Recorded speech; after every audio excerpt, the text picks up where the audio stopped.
China ক্ষেত্রে একটা bank statement আপনার লাগবে এবং যেটার মিনিমাম ব্যালেন্স 3.5 লক্ষ টাকা আপনার বর্তমানে আছে, এমন না যে আগে ছিল, আজকের ডেটে যেন ওই টাকাটা আপনার অ্যাকাউন্টে থাকে, এটা লাগবে। সেকেন্ডলি যেটা ইম্পর্টেন্ট সেটা হলো ওই যে ব্যাংক স্টেটমেন্ট শো করছেন ওটার মিনিমাম 6 মান্থের আপনার একটা লেনদেন শো করতে হবে। যদি 6 মান্থ না থাকে তাহলে 1 ইয়ার করবেন, 1 ইয়ার না থাকলে 1.5 বছর 2 বছর করবেন, বাট 6 মান্থের কম লেনদেন শো করবেন না। এমন যেন না হয় আপনি আজকে একটা নতুন অ্যাকাউন্ট খুলে সেই অ্যাকাউন্টে টাকা রেখে সেটা স্টেটমেন্টটা দিবেন, এটা করা যাবে না।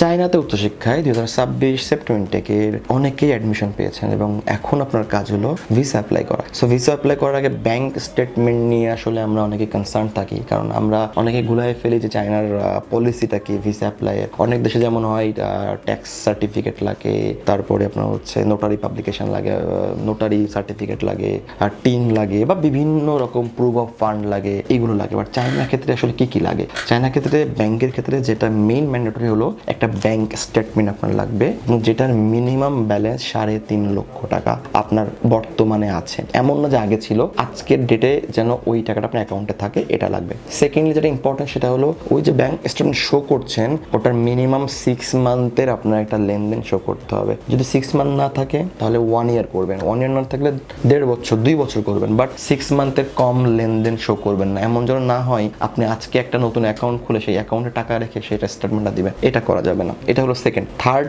যদি বলি, যে ব্যক্তির আপনি অ্যাকাউন্ট দেখাচ্ছেন সেটা হতে পারে বাবা মা বা আপনি বা আপনার রক্তের সম্পর্ক কেউ, সেই ব্যক্তির একটা আইডি কার্ডের একটা কপি লাগবে।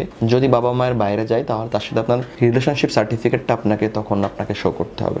যদি এমন হয় যে আপনি যে ব্যাংকটা দেখাচ্ছেন সেটা একটা কারেন্ট অ্যাকাউন্ট বা একটা কোম্পানি অ্যাকাউন্ট বা একটা ব্যবসায়িক অ্যাকাউন্ট, সেই ক্ষেত্রে ওই অ্যাকাউন্টের রেফারেন্সে আপনাকে কিন্তু একটা ট্রেড লাইসেন্সের কপি দেখাতে হবে। সেটা অবশ্যই যেন ইংলিশে হতে হবে। যদি বাংলায় থাকে তাহলে একটা লয়ারকে দিয়ে আপনি এটা ইংলিশে করে নেবেন, 100-200 টাকা খরচ যাবে। এটা হলো মেইন কনসার্ন। এইগুলো আপনাকে দেখাতে হবে। অনেক সময় দেখা গেছে কি সলভেন্সি সার্টিফিকেট আপনাকে দেখাতে হবে, ব্যাংক থেকে নিতে হবে ব্যাংক সলভেন্সি সার্টিফিকেট, এবং এটা ব্যাংক থেকে আপনাকে দিয়ে দিবে। সাথে ব্যাংক ম্যানেজারের ভিজিটিং কার্ড দেখাতে বলে বা ফোন নাম্বার যেই লাগে যে ওরা ভেরিফাই যেন করতে পারে, এইগুলো আপনাকে দেখাতে হবে। এবং বর্তমান নিয়ম হলো যে বর্তমান প্রতিটা ব্যাংক থেকে হয়তো এখন যতটুকু জানি যে কিউআর কোড সম্বলিত আপনাকে স্টেটমেন্ট দিবে। দ্যাট মিনস এখন আর ভেরিফাই করা অনেকটা ইজি হয়ে গিয়েছে। যদি ব্যাংক স্টেটমেন্ট নিয়ে যদি প্রবলেম থাকে তাহলে আপনার যে কাউন্সিলর আছে বা যাদের সাথে কাজ করছে না ডিটেলস কথা বলে। অনেক সময় দেখা গেছে কি এই ব্যাংকের কারণে কিন্তু ভিসা মিস হয় বা রিজেকশন হয়। যদি একবার ভিসা রিজেকশন আসে আর কবে ভিসা অ্যাপ্লাই করতে হবে এটা কিন্তু কেউ বলতে পারবে না, এটা আমিও বলতে পারবো না, আপনার ওই ব্যক্তি বা আপনি নিজেও জানেন না। কারণ চায়নাতে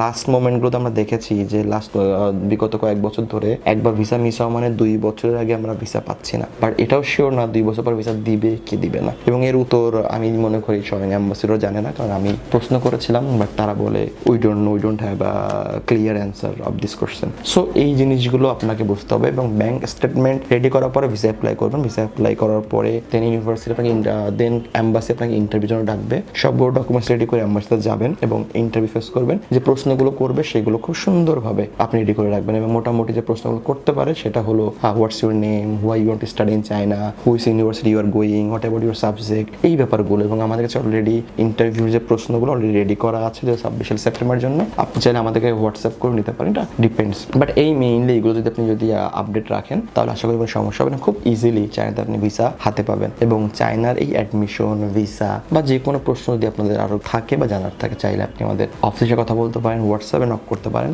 আমরা ওয়াইডার ওয়ার্ল্ড কনসালটেন্সি 7 বছর বিশ্ববিদ্যালয় বিভিন্ন ইউনিভার্সিটি স্কলারশিপে কাজ করে আসছি। আশা করি আপনার উচ্চশিক্ষার জার্নি শুভ হবে। ভালো থাকবেন। আসসালামু আলাইকুম।